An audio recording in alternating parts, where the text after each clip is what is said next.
사람은요 말하는 것을 참 좋아합니다. 하고 싶은 말을 못하면 사람이 병이 나죠. 그래서 말을 하는 것이 참 중요하고 우리는 말로써 서로 의견을 주고받기도 하고 또 정을 나누기도 합니다. 사람에게 의사소통은 참으로 중요합니다. 그래서 사람이 의사소통을 잘 할 때 기쁨이 있는 것을 우리가 알 수 있습니다. 하지만 이렇게 의사소통이 중요하고 말하는 것이 중요하지만 또 말을 또 잘못하면 실수하는 수가 있습니다. 그래서 말이 많으면 허물이 많다 하는 말씀과 같이 말을 너무 많이 하면 우리가 실수할 수 있습니다. 그래서 말을 조리 있게 또 상황에 맞게 잘하는 것이 참 중요합니다. 특히 말씀에는 권세가 있습니다. 우리 하나님은 말씀으로 천지 만물을 창조하셨습니다. 또한 그렇기 때문에 우리 믿는 사람도 말을 잘하는 것이 참 필요하고 중요합니다. 특히 높은 위치에 올라가면 올라갈수록 책임이 더 큰 것은 당연한 것이고 또 책임이 더 크기 때문에 말에 대해서 책임도 더 크게 져야 하는 경우가 참 많이 있습니다. 그래서 야고보서에서 이렇게 말씀하고 있습니다. 3장 2절 말씀입니다. 함께 읽어보도록 하겠습니다. 우리가 다 실수가 많으니 만일 말에 실수가 없는 자라면 곧 온전한 사람이라 능히 온몸도 굴레를 씌우리라. 아멘. 그렇습니다. 성경에 있는 것처럼 우리가 다 실수가 있다 말씀하고 있습니다. 여러분 완벽한 사람은 아무도 없습니다. 다 실수가 있다는 거예요. 근데 만약에 말을 하는 것에 실수가 없다면 그 사람은 어떤 사람이라는 거예요? 온전한 사람이다. 성경은 이렇게 말씀하고 있습니다. 그렇기 때문에 우리가 말에 실수하지 않도록 항상 신경 쓰고 말을 하는 것이 참 중요합니다. 말이 내 입술에 있을 때는 내가 말을 지배할 수 있지만 이미 말을 뱉고 나면 말이 나를 지배하게 되어 있습니다. 한번 엎질러진 물을 다시 어떻게 할 수 없는 것처럼 말도 한번 뱉고 난 것을 다시 번복하기가 참으로 어렵습니다. 그렇기 때문에 말을 잘하는 것이 참 중요하다는 것을 우리가 알 수 있습니다. 이렇게 사람에게 말 실수가 있다는 것을 알고 오늘 성경 말씀에 보니까 예수님을 책잡으려고 했었던 사람들이 예수님의 말을 붙잡고 예수님을 넘겨뜨리려고 한 것을 우리가 알 수 있습니다. 말의 올무에 예수님을 걸려 넘어뜨리게 하려고 했던 자들이죠. 그 주동자가 있는데 성경에 보니까 두 인물이 기록되어 있습니다. 한 사람은 대제사장이고 한 사람은 서기관이었습니다. 근데 대제사장과 서기관이 직접 나선 것이 아니라 말을 잘하는 사람을 예수님께 보내서 예수님과 말을 하게 했고 예수님이 말을 실수할 것을 책잡기 위해서 올무되는 말을 예수님께 한 것을 우리가 알 수 있습니다. 자, 이렇게 서기관과 대제사장들이 예수님을 한마디로 말해서 시험한 것이지요. 왜요? 올무에 넣으려고 말의 올무로 예수님을 걸고 넘어뜨리려고 하는 것을 우리가 알 수 있습니다. 그들은 정당한 이 말을 통해서 예수님을 어떻게 하든지 넘어뜨리려고 한 것을 우리가 알 수 있습니다. 실제로 그들이 머리를 쓰고 생각하고 말하기 위해서는 하나님의 영광을 위해서 말을 하고 또 행동을 하고 그래야 되는데 하나님의 영광보다는 자신의 어떤 목적을 이루기 위해서 어떻게 하든지 예수님을 넘어뜨리려고 한 것을 우리가 알 수 있습니다. 그래서 그들은 로마의 법정에서 예수님을 고소할 거리를 찾기 위해서 예수님께 사람을 보냈습니다. 자, 그러면 서기관은 우선 어떤 사람일까요? 그 당시에 서기관은 성경 말씀을 필사한 사람이었습니다. 성경 말씀을 필사할 뿐만 아니라 백성들에게 말씀을 가르쳤던 사람이었고 말씀에 대해서 아주 정통한 사람이었고 말씀을 아주 많이 아는 사람들이었습니다. 한마디로 말해서 말씀에 해박한 지식을 갖고 있는 사람들, 또 자기 나름대로 신앙이 좋다고 생각했던 사람들이 서기관이었습니다. 마치 조선시대의 선비와 같은 사람이라고 생각하면 됩니다. 아주 꼬정꼬정하게 자기의 의를 지키려고 했었던 사람들, 그 사람들이 서기관이었습니다. 근데 이 서기관과 대제사장은 사실은 어울리지 않습니다. 왜냐하면 지금 예수님 당시 제사장과 구약시대의 제사장은 완전히 다른 사람이었습니다. 성경 보면 그 당시 제사장을 안나스라고 하고 있는데 안나스를 선한 사람이라고 얘기하지 않습니다. 그 사람은 원래 대제사장이 될 자격이 있는 사람이 아닌데 이스라엘이 로마에게 점령당하고 나서 제사장이고 뭐고 다 성전이고 뭐고 다 파괴했고 아무것도 남는 것이 없었습니다. 그런데 다시 로마가 제사장을 세웠는데 어떻게 세웠습니까? 돈을 받고 세운 거예요. 그러니까 성직을 돈으로 매수해서 제사장이 된 사람이 누굽니까? 안나스고 그 당시에 대제사장들이었습니다. 그러니까 구약시대의 제사장과 지금 이 시대의 제사장을 똑같다고 생각하면 안 됩니다. 그렇기 때문에 이 대제사장은 가장 중요한 것이 뭐예요? 돈 버는 거예요. 그러니까 예수님께서 성전 청결하신 이유가 뭡니까? 성전에서 장사한 자들 다 쫓아낸 자들 이유가 뭡니까? 이렇게 대제사장이 자기의 입속을 채우기 위해서 성전에서 장사했기 때문에 예수님께서 기도하는 그 집, 하나님의 임재가 있는 그 성전에서 그들이 장사하는 것을 보고 견딜 수가 없어서 채찍을 드시고 거기서 장사하는 장사치들 다 쫓아내신 것입니다. 그러니까 대제사장이 그 중에 가장 핵심적인 사람이었고, 한마디로 말해서 돈으로 매수한 사람, 또 로마와 가장 가까이 있었던 친로마 세력인 사람이 대제사장이었어요. 그렇기 때문에 서기관과 대제사장은 어울리지 않는 사람인데 지금 둘이 손을 딱 잡았습니다. 왜 손을 잡았습니까? 예수님을 제거하기 위해서. 서기관들이 봤을 때는 예수님이 제거될 대상이었고, 대제사장이 봤을 때도 예수님이 제거될 대상이었던 것을 우리가 알 수 있습니다. 그러니까 예수님께서 진리와 공의로 모든 것을 다스렸기 때문에 그 예수님을 어떻게 하든지 제거하고 싶었던 사람들이었고, 가장 그들에게 위협이 되는 사람이 예수님이었습니다. 그러니까 이렇게 이질적인 두 세력이 손을 잡고 예수님을 제거하려고 했던 것을 우리가 알 수 있습니다. 마치 아담과 하와 때 뱀이 아담과 하와를 유혹했던 것처럼, 또 뱀이 아담과 하와를 넘어뜨렸던 것처럼 이들이 예수님을 넘어뜨리려고 했던 것을 우리가 알 수 있습니다. 여러분, 이들이 그러면 처음부터 예수님의 잘못을 지적하면서 예수님을 비판하고 나갔습니까? 아니에요. 뱀과 같이 어떻게 했습니까? 예수님을 칭찬했습니다. 예수님을 올매에 걸려 넘어뜨리려고 했는데 예수님께 가서는 온갖 칭찬을 다 했습니다. 우리 21절 말씀 함께 읽어보도록 하겠습니다. 그들이 물어 이르되 선생님이여 우리가 아노니 당신은 바로 말씀하시고 가르치시며 사람을 외모로 취하지 아니하시고 오직 진리로서 하나님의 도를 가르치시나이다. 아멘. 여러분, 얼마나 말을 잘하고 얼마나 큰 칭찬을 합니까? 예수님을 걸려 넘어뜨리려고 하고 제거하려고 했는데 예수님께 가서 어떻게 얘기했어요? 선생님이요 당신은 바로 말씀을 하시고 가르치는 사람이라, 이렇게 말씀하셨어요. 당신 말씀 잘못 가르치는 것이 아니다, 이렇게 얘기하고 있지 않습니까? 그러니까 당신은 하나님의 말씀을 잘못 가르쳤기 때문에 잘못된 사람이다, 그렇게 한 것이 아니라 예수님께 온갖 칭찬을 다 했습니다. 또 사람을 외모로 취하지 않는다, 또 하나님의 도를 가르친다. 무엇으로서요? 진리로서. 얼마나 큰 칭찬입니까? 여러분, 이들의 말을 보면 예수님을 마치 존경하는 것 같아요. 예수님을 따라야 할 것 같습니다. 그러나 이들이 예수님을 따르고 존경하고 있어 이런 말을 했을까요? 그렇지 않습니다. 그 위에 있는 말씀 보면 아시겠지만 예수님을 걸려 넘어뜨리려고 이런 말을 했던 것을 우리가 알 수 있습니다. 여러분, 사단의 세력은요, 여러분을 온갖 비난으로 넘어뜨리려고 하는 것이 아니라 여러분에게 좋은 말로 넘어뜨리려고 하는 것을 우리가 알 수 있습니다. 항상 그렇기 때문에 조심해야 합니다. 사람들은 이야기할 때 부풀리는 것을 좋아할까요? 싫어할까요? 좋아합니다. 부풀리는 것을. 왜 그런지 아십니까? 여러분, 이야기의 속성이 그래요. 이야기가 작고 한 사람, 두 사람, 세 사람, 네 사람, 다섯 사람 이렇게 건너가면 이야기가 더 부풀려집니까? 더 축소됩니까?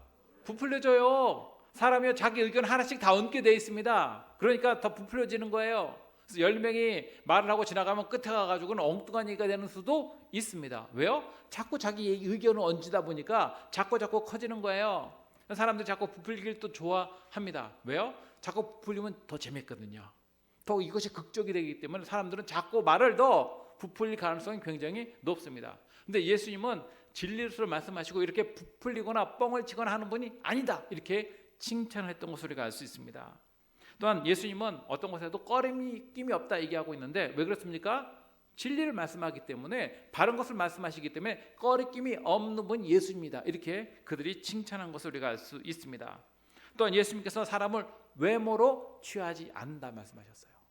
여러분, 그렇습니다. 우리 예수님은요, 진리만 말씀하신 분 맞아요. 사람을 외모로 취한 적이 한 번도 없으셨습니다. 예수님은 사람의 겉모습을 보시는 분이 아니에요. 예수님은 뭘 보셔요? 우리 마음을 보십니다. 우리 중심을 보십니다.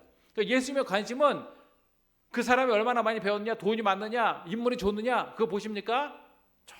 전혀 관심 없습니다. 우리 주님의 관심은 마음에 있어요. 마음이 바른지, 그 마음 가운데 하나님을 향한 사랑이 있는지 그 마음을 꿰뚫어 보시고 마음을 보시는 것이지 인간의 겉모습을 보신 분이 전혀 아닙니다. 그러니까 주님을 중심을 보시고 우리의 마음을 아시는 분, 그분이 우리 예수님이세요. 우리 하나님도 마찬가지입니다. 이렇게 말씀을 했는데 실제로 사람은요, 그러면 사람의 중심을 볼까요? 외모를 더 중요시 여길까요? 사람들은 외모를 중요시 여겨요. 여러분 왜 화장해요? 이뻐 보이려고. 왜 성형합니까? 이뻐 보이려고 하는 거예요. 보톡스 맞으면 그게 계속 맞아야 된다 하더라고요. 보톡스를 맞을 때 이렇게 이쁜데 좀 시간 지나면 다시 꺼진다면서요. 그럼 또 맞고 자꾸. 왜 자꾸 맞습니까? 이뻐 보이려고. 그런 거에 다 사람은 더 이뻐 보이고 싶어 합니다. 근데 여러분 여자만 이뻐 보이는 거 아니에요. 남자도 요즘 보니까 화장한 남자들도 많이 하고 다니더라고요. 탤런트들 남자 화장하는 거 기본이에요. 이제는. 예전에는 남자가 화장한다 했는데 요즘엔 남자 화장하고 다녀도 그런갑다 하지 요즘에 남자가 화장했네 그렇게 얘기하는 사람 별로 없어요. 그만큼 이제는 화장을 많이 하는 시대가 됐고 외모가 또 중시되는 그런 시대가 되었던 것을 우리가 알 수 있습니다. 왜 그러냐면 외모가 잘나고 멋있으면요 뭐가 있냐면 인기가 있거든요. 사실은 맞죠? 그 외모 있는 그런 거 굉장히 중요시 여겨요. 또 사람은요 잘생기고 멋있으면 호감에 되게 가게 돼 있습니다. 또 사람은요 굉장히 시각적인 존재예요. 시각을 통해서 많은 것을 판단하고 시각적으로 많은 것을 받아들이는 것이 사람입니다. 여러분 예전에 르네상스 시대가 있었는데 그 시대에는요 그림이나 어떤 장면들을 보면요 굉장히 아름답고 멋있게 그렸습니다. 여자들도 굉장히 아름답고 멋있게, 남자들도 굉장히 멋있게 그렸습니다. 그 당시에 굉장히 외모가 두드러지는 시대였는데 왜 그러냐면 그 시대에 어떻게 사람들이 생각했냐면 아름답고 멋있는 존재는 신적인 존재라고 생각을 했어요. 그렇기 때문에 더 미화하고 더 아름답게 그리고 어떤 것을 묘사하려고 했습니다. 왜요? 그것이 더 신적이라고 생각했기 때문에. 그래서 르네상스 시대에 보면 그림들이 화려하고 아름답고 멋있습니다. 그 당시의 그림이 가장 멋있는 것으로 알 수 있습니다. 그래서 사람들이나 이런 것들을 굉장히 매혹적으로 그렸습니다. 여러분 중국에 장자라는 아주 유명한 철학자가 있습니다. 장자가 세 가지 덕을 얘기했습니다. 하덕, 중덕, 상덕. 하덕을 뭐로 얘기했냐면 덕은 덕인데 하덕은 그것도 중요한 덕이죠. 용맹스럽고 사람들을 모아서 전쟁에서 승리하는 그런 것을 하덕이라고 했습니다. 그래서 나라를 구하는 거 중요한 일이죠. 그래서 중요할 때 이런 용맹한 사람들이 와서 나라를 잘 다스리는 것이 중요합니다. 그런데 그것을 가장 상덕이 아니라 어디로 뒀다고요? 하덕으로 뒀습니다. 그럼 그 위에 있는 덕을 뭐라고 했냐면 용맹보다 더 중요한 것이 있는데 그것이 바로 지적인 능력이라고 얘기했어요. 똑똑하고 머리 좋은 거. 여러분 그렇죠? 용맹한 것도 중요하지만 제갈량처럼 똑똑하고 지혜로운 사람이요 천군만마와 같죠? 그만큼 지혜로운 것이 중요합니다. 그래서 그것을 중덕이라고 했습니다. 그래서 지혜가 중요해요. 그 다음에 이 장자가 가장 상덕이라고 얘기한 것이 뭔지 아십니까? 인간의 외모라고 얘기했어요. 외모가 상덕이라고 얘기했습니다. 그래서 임금과 같은 풍모를 가진 멋있는 사람, 그런 사람이 많은 사람들을 끌고 많은 사람들을 많이 이끈다 해가지고 상덕을 외모로 두었습니다. 그러니까 이 철학자도 외모를 굉장히 중요시 여긴 거죠. 그래서 왕이 될 풍모, 그것을 굉장히 많이 중국에서도 따졌습니다. 외모를. 그만큼 사람은요 외모를 중요시 여기는 것을 우리가 알 수 있습니다. 근데요 외모는요 변할까요 안 변할까요? 나이에 따라서 변합니다. 20대 10대 이때는 외모 차이가 많이 나요. 30대 이렇게 되면 외모 차이가 많이 나는데 70대 80대 90대 되면 외모 차이가 많이 납니까? 별로 안 납니까? 평준화돼요. 외모는요 그렇기 때문에 변화되는 것을 우리가 알 수 있습니다. 왜요?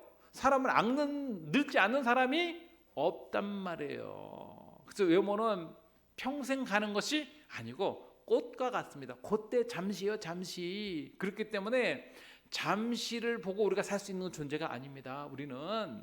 우리 주님은 그렇기 때문에 외모주의 이 지상주의 시대에 우리가 살고 있고 외모 때문에 많은 사람들이 이득을 보는 것은 맞지만 우리 주님은 그거보다 더 중요시 여기는 것이 마음이요 중심이라는 것을 우리가 알 수 있습니다. 또한 예수님은 바른 진리를 말씀하시는 분이에요. 진리를.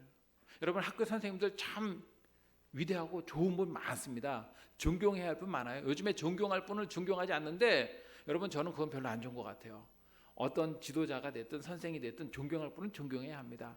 근데 이렇게 존경받고 훌륭한 많은 분도 있지만 가끔 보면요 이상한 사람들이 나와가지고 전체를 욕먹이는 수가 있습니다. 그러니까 선생님들이 참 훌륭하신 분인데 대부분 다 훌륭하시다고 여러분 생각하면 좋은데 가끔 뉴스에 보면 이상한 선생님들이 등장해요. 그래서 보니까 선생님이요 성추행하다 걸리고 또 선생님이요 또 원조교자다 걸려가지고 난리가 났는데 놀라운 것은 뭐냐면 그 선생님이 학교에서 뭐 가르치는지 아십니까? 학생들의 인성을 가르쳤다는 거예요.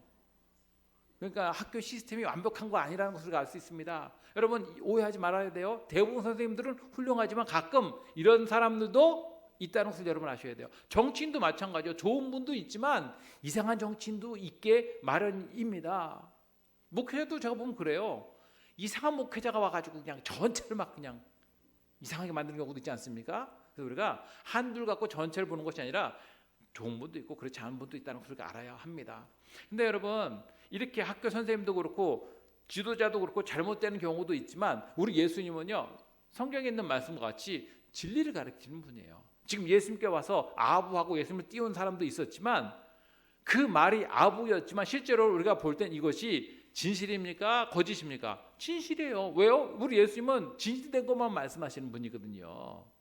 공의로운 분이십니다. 우리 예수님은. 그래서 진리로서 하나님의 도를 가르치는 분이라고 말씀했습니다. 이게 또 중요해요. 하나님의 뭘 가르쳐요? 도를 가르치는 분. 예수님은요 세상적인 얘기 이거보다 중요시적인 것이 있습니다. 하나님의 말씀 가르치는 거예요. 하나님의 말씀. 진리의 말씀이기 때문에. 여러분 교회 오시는 이유가 뭡니까? 뭐 좋은 거 많죠. 반가운 얼굴도 있고. 그러나 가장 중요한 것이 뭐예요? 하나님의 도, 진리의 말씀을 배우고 알고 듣기 위해서 오는 거예요. 말씀을 듣고서 예배하기 위해서 오는 것이 중요합니다. 교회 겉모습이 중요한 것이 아니에요. 교회에 어떤 것이 중요합니까? 하나님의 말씀이 바르게 시행되고 실천되고 하나님의 말씀이 선포되고 하나님의 말씀 가운데 설 때 우리 영혼이 굳건하게 설 수 있고 우리가 하나님 은혜 가운데 설 수 있기 때문에 진리의 말씀이 선포되는 것 이게 굉장히 중요합니다. 그래서 그 진리의 말씀 붙잡고 기도하는 거예요. 하나님의 집은 만인이 기도하는 집입니다. 그래서 말씀과 기도가 없으면 아무리 다른 것 잘 갖춰져도 소용이 없습니다. 그거는 껍데기에 불과합니다. 껍데기. 가장 중요한 것이 뭐예요? 말씀과 기도, 말씀과 기도. 이 두 가지가 가장 중요하다는 것을 알 수 있습니다. 근데 우리 예수님은 이렇게 분명한 말씀을 진리의 말씀을 전했다. 이렇게 말씀한 것을 우리가 알 수 있습니다. 근데 이 사람들이 예수님을 이렇게 띄우고 칭찬했는데 이것이 순수한 마음으로 한 것입니까? 아니에요. 뭐 하기 위해서? 예수님을 올무에 넣기 위해서 한 것임을 우리가 알 수 있습니다. 여러분 그래서 우리가 잘 봐야 합니다. 누가 나에게 칭찬할 때 두 가지가 있습니다. 하나는 뭐냐면 그 사람을 칭찬해 가지고 잘 세워주고 용기를 주고 잘 되게 하기 위해서 그렇게 말하는 사람인데 그런 분은 참 복되고 귀한 분이에요. 그런 분이 많을수록 좋습니다. 근데 어떤 사람은요 칭찬을 하는데 그 사람을 세워주고 그 사람에게 용기를 주게 하기 위해서 한 것이 아니라 칭찬한 후에 뒤에 가가지고 그 사람을 치기 위해서 칭찬하고 비행기를 붕 띄우는 사람이 있습니다. 이건 구별해야 돼요. 그러니까 칭찬 자체가 나쁜 것은 아니에요. 칭찬은 좋지만 그 사람이 그 칭찬한 의도가 무엇이냐 이것을 잘 분별해야 합니다. 근데 지금 이 사람은 예수님을 이렇게 칭찬했지만 예수님을 막 띄웠지만 비행기를 태웠지만 예수님을 추락시키려고 한 거예요. 자, 이렇게 예수님을 지켜 세운 사람이요. 예수님께 갑자기 질문을 했습니다. 무슨 질문을 했습니까? 성경 보니까 가이사에게 세를 바치는 것이 옳습니까? 옳지 않습니까? 여기서 말하는 세가 뭐예요? 세금이죠. 그러니까 가이사가 누굽니까? 로마의 황제 아닙니까? 황제에게 세금을 바쳐야 합니까? 말아야 합니까? 이렇게 질문한 겁니다. 여러분 굉장히 어려운 질문입니다. 바치는 것이 맞습니까? 안 바치는 것이 맞습니까? 이렇게 한 것인데 그 당시에 로마는요 원수 같은 자였습니다. 이스라엘의 아주 피 같은 돈을 싹 끌어다가 로마에 바치는 일이었기 때문에 이스라엘 사람들이 억지로 세금을 냈지 좋아서 세금을 낸 것이 전혀 아니었습니다. 그러니까 그 세금이 자기 나라를 위해서 쓰이는 것이 아니라 어디로 가요? 로마로 들어가기 때문에 굉장히 이 사람들에게 굉장히 힘든 것이었습니다. 그래서 그 당시에 로마의 세력을 얻고 세금을 걷어들이는 세리들을 굉장히 싫어했습니다. 죄인과 창녀와 세리를 함께 취급했습니다. 왜요? 민족의 원수기 때문에. 그래서 세금을 내야 합니다. 그러면 백성들이 좋아할까요? 싫어할까요? 싫어하죠. 예수님을 지탄의 대상으로 볼 것입니다. 근데 만약에 그러면 세금을 바치지 말아야 한다. 그럼 어떻게 됩니까? 로마의 반역자로 처형당하게 되어 있습니다. 고발하면 로마가 와가지고 정치본부로 그를 끌어당겨가지고 처형시켜버려요. 그렇기 때문에 세금을 바쳐야 된다, 말아야 된다, 이 얘기하기 굉장히 어려운 질문을 했습니다. 그러니까 지금 여태까지 칭찬한 것은 왜 그런 거예요? 이 말을 통해서 예수님을 올무에 걸려 넘어뜨리려고 칭찬한 것임을 우리가 알 수 있습니다. 근데 예수님께서 그런 관계를 아셨을까요? 모르셨을까요? 다 아셨어요. 이 약함을 아셨습니다. 그들이 겉과 속이 다른 것을 알고 있었습니다. 그들이 외식하는 것임을 알고 있었습니다. 그들이 위선자라는 것, 사악한 존재라는 것을 예수님께서는 분명히 아셨습니다. 여러분, 사람이요, 요란할수록 더 조심해야 합니다. 항상. 자, 이렇게 질문했을 때 예수님께서 뭐라고 말씀하셨어요? 데나리온 하나를 이리 갖고 오라 말씀하셨어요. 데나리온은 그 당시 하루에 품삯에 해당하는 금액이죠. 그 동전인데, 그 동전에 보면 그 로마의 황제의 얼굴이, 신상이 새겨져 있는 동전이었고, 뒤에는 그 황제에 대한 글이 쓰여져 있는 동전이었습니다. 자, 예수님께서 그 동전을 갖고 오라고 말씀하신 후에 뭐라고 말씀하셨어요? 이 동전에 누구의 형상과 누구의 글이 새겨져 있느냐 말씀하셨습니다. 그랬더니 그들이 뭐라고 했어요? 가이사의 형상과 가이사의 글이 새겨져 있습니다. 황제의 글과 황제의 얼굴이 새겨져 있는 그 동전을 얘기한 거죠. 예수님께서 그때 뭐라고 말씀하셨어요? 가이사의 것은 가이사에게, 하나님의 것은 하나님께 바치라 말씀하셨습니다. 그랬더니 그들이 아무 말도 하지 못한 거죠. 여러분, 예수님께서 얼마나 지혜로우십니까? 여러분, 그들은 예수님께서 둘 중에 하나를 선택할 줄 알았어요. 세금을 드리든지 아니면 드리지 말든지 하라고 말씀하실 것이라고 생각했지만 예수님께서는 지혜롭게 말씀하셨습니다. 여러분, 지혜가 얼마나 중요한지 몰라요. 예수님 그만큼 지혜로우셨습니다. 자, 여기 보면 가이사의 것, 국가에 대한 것입니다. 황제는 국가의 대표죠. 하나님께서 가이사라는 세력을 사실 주신 거예요. 악한 세력이지만 그럼에도 불구하고 국가를 주시고 황제를 세워 주십니다. 여러분, 하나님께서 우리에게 주신 은혜가 두 가지가 있습니다. 하나는 특별 은총이 있고 하나 일반 은총인데, 일반 은총 중에 하나가 뭐예요? 국가를 주신 거예요. 자, 특별 은총은 뭐냐면 구원에 대한 것이고, 이 세상이 죄로 물들었기 때문에 하나님께서 가만두시면 이 세상이 파멸에 이르기 때문에 일반 은총을 주셨는데, 그 중에 하나가 국가라는 제도입니다. 여러분, 국가는 하나님께서 주신 제도이기 때문에 귀한 것입니다. 유정자를 세우고 대표를 세우고 대통령 세운 거, 이거 하나님께서 주신 일반 은총입니다. 그러나 이 국가라는 것은 완벽하지는 않습니다. 완벽하면 우리가 천국 갈 필요 있습니까? 없습니까? 없죠. 하나님 나라 완벽하지만 이 세상은 완벽하지 않아요. 그러니까 천국 가기 이전에 하나님께서 이 땅을 가만두면 죄로 인해서 엉망진창이 되기 때문에 질서를 유지하기 위해서, 보통 사람들이 법과 질서 가운데 살게 하기 위해서 국가란 제도를 주신 거예요. 그러나 완벽하지는 않다. 만약에 국가가 없다 그러면 여러분 어떻게 됩니까? 무법지대가 돼요. 여러분, 힘 있는 사람이 와가지고 다 강탈해 가고 여러분 폭력하고 빼앗고, 그래도 공권력이 없기 때문에 어떻게 할 수 없습니다. 근데 하나님께서 국가라는 제도를 주셔서 공권력을 준 거예요. 칼과 법을 주신 겁니다. 그래서 법에 따라서 그들을 심판할 수 있는 권세를 주셨습니다.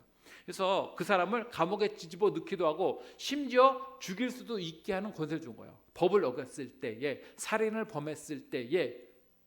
그러니까 국가에는 이런 법이 있습니다. 이것도 하나님의 일반 은총입니다. 그래서 여러분, 국가를 위해서 기도하고 국가의 제도를 따르는 것도 중요합니다. 그러나 아까 얘기했듯이 완벽합니까? 완벽하지 않습니까? 완벽하지 않아요. 그래서 그 나라를 보면 이스라엘 예를 들어 볼까요? 이스라엘 백성들이 타락하고 하나님을 떠났을 때 이상한 지도자를 세워서 국가가 굉장히 어렵습니다. 근데 그들이 하나님의 말씀에 순종하고 따를 때 하나님께서 위대한 지도자를 세워서 국가를 살리고 백성들을 평화롭게 하여 주십니다. 그래서 여러분, 어떨 때는 악한 정권이 들어올 수도 있지만 사실 그건 어떻게 보면 백성들이 하나님을 제대로 섬기지 못할 때 악한 정권이 들어설 수 있습니다. 하나님께 순종하고 하나님의 말씀에 따를 때 또 선한 또 지도자가 나와서 나라를 잘 이끌 수 있지만, 그럼에도 불구하고 완벽해요? 완벽하지 않아요? 완벽하지는 않다. 완벽한 건 아닙니다. 그렇기 때문에 우리가 뭐 해야 되냐면 국가와 유정자를 위해서 기도해야 합니다. 완벽하지는 않지만 그럼에도 불구하고 국가는 하나님의 뭐예요? 은총입니다. 왜요? 무법하지 않고 우리가 그래도 완벽하지 않지만 질서를 유지하며 살 수 있게 해주신 제도가 국가이기 때문에 국가란 제도를 주신 거예요. 그래서 여러분 국가를 위해서 기도해야 합니다. 믿는 사람은 좋은 지도자가 세워질 수 있도록. 그래서 여러분 국가와 국가를 교회를 잘 구별할 수 있어야 합니다. 여러분 교회는 그럼 뭘 주셨을까요? 국가에는 칼을 주시고 법을 주셨다면 교회는 뭘 주셨냐면 말씀을 주신 거예요. 그래서 교회와 국가는 구별될 수 있어야 합니다. 교회를 국가처럼 하면 안 됩니다. 국가처럼 칼을 휘두르려고 하면 안 돼요. 교회는 말씀의 권세 가운데 세워져야 되고 영혼을 살리고 하나님의 은혜 가운데 많은 일들을 감당하는 것이 교회고 하나님의 생명력이 넘치는 것이 교회입니다. 그래서 저는 목회자들 중에 정치하는 분이 있는데 저는 반대합니다. 왜요? 교회와 국가는 구별되기 때문에 그런 거예요. 둘 다 하나님의 은혜이긴 하지만 그 목회자가 칼을 짚고 싶어서 정치를 한다. 그건 저는 반대입니다. 또 기독당을 만드는 경우가 있는데 그것도 제가 반대예요. 기독당 저는 싫어합니다. 왜 그런지 아십니까? 기독당 자체를 싫은 것이 아니에요. 예를 들어서 기독교 당을 만든다 그러면 여러분 불교에서는 가만히 있을 것 같아요? 다른 종교에 가만히 있습니까? 그러면요 정치판 이상해집니다. 그래서 제가 반대하는 거지 기독당 자체를 반대하는 것은 아니지만 자꾸 그런 식으로 이 종교 단체가 자꾸 당을 만들면 큰일 납니다. 여러분 기독교당만 정권을 다 잡을 수 있다고 생각하면 오산입니다. 잡을 수도 있지만 못 잡을 수 있어요. 그럼 여러분 어떻게 하겠습니까? 만약에 이슬람 당이 와가지고 잡는다 그러면 큰일 납니다. 열어 죽습니다. 그러면 그런 혼란이 올 수 있기 때문에 제가 기독당은 반대하는 거예요. 그래서 교회는 교회로서 정체성을 지켜야 합니다. 하나님의 말씀 선포하고 죽어가는 영을 세우고 하나님의 은혜 가운데 일들을 감당하는 것이 교회의 역할이에요.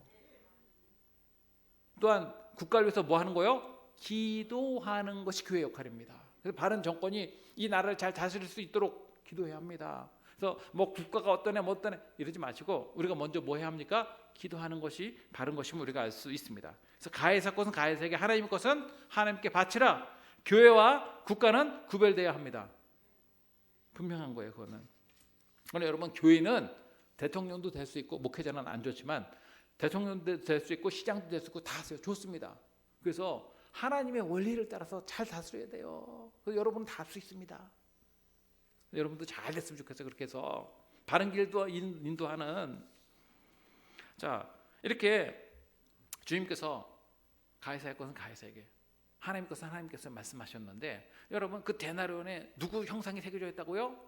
황제 형상이 새겨져 있어요. 데나리온도 굉장히 중요하죠. 돈이니까 가치가 있으니까. 근데 더 중요한 것이 있어요. 황제 형상보다 하나님의 형상이 더 귀하고 복된 겁니다. 여러분에게는 하나님께서 뭘 새기셨어요? 하나님의 형상을 여러분에게 새기신 거예요. 여러분 하나님의 형상입니다. 그렇기 때문에 우리는 정의를 좋아하고 그렇기 때문에 아름다움을 추구하게 됐어요. 사람이 아름다움을 추구하는 것은 왜 그러냐면 실제로 가장 아름답고 가장 위대하신 분이 누구시냐면 하나님이세요. 신적인 아름다움을 갖고 계신 분이에요. 그래서 하나님의 아름다움과 찬양도 있죠. 하나님이 아름다우신 것을 잘 아셔야 합니다. 그래서 우리가 아름다움을 자꾸 추구하는 이유가 거기 있는 거예요. 근데 세상은 외모의 아름다움만 추구하지만 우리는 영적인 아름다움도 추구하기 때문에 진정한 아름다움을 추구할 수 있는 거예요. 겉만이 아니라. 그래서 예수 믿는 사람은 겉만이 아니라 내면과 삶이 아름다워야 합니다. 왜요? 하나님이 거룩하고 아름답고 존귀하신 분이기 때문에. 그래서 하나님의 영광이 얼마나 빛나는지 몰라요. 그래서 우리 하나님의 영광을 알기 때문에 하나님이 우리 주인이기 때문에 그렇게 하는 것입니다. 실제로 자 예수님께서 가이사 것은 가이사에게 하나님 것은 하나님께 바치라고 그랬는데 여러분 세상 만물이 어떤 건 가이사 거고 어떤 건 하나님의 것입니까? 실제로는 다 누구 거예요? 하나님의 것이에요. 하나님의 것이에요 다. 근데 이들은 하나님 모르기 때문에 예수님께서 그렇게 말씀하신 것이지 가이사도 하나님께서 주신 권력이에요. 그 국가도 하나님께서 주신 것에 불과합니다. 모든 것이 하나님의 것입니다. 그래서 우리는 모든 것에 하나님을 주인을 삼고 하나님을 따르는 삶을 살 때 하나님께서 주신 영적 질서와 은혜와 축복이 있다는 것을 믿으시고 우리 하나님만이 우리 주인이심을 우리가 고백하고 하나님을 믿고 의지하는 삶을 살아야 합니다. 그럴 때 나라와 국가와 개인이 바른 길을 갈 수 있어요. 진리 가운데 설 수 있고 진정한 행복을 추구하는 인생을 살 수 있습니다. 그래서 모든 것이 하나님의 것임을 고백하고 하나님의 임재 가운데 서는 삶을 살아야 합니다. 여러분, 세상을 주인 삼고 돈을 주인 삼는 사람이 있지만 우리는 여호와 하나님을 주인 삼고 하나님께 우리 자신을 내려놓고 사는 삶을 살아야 합니다.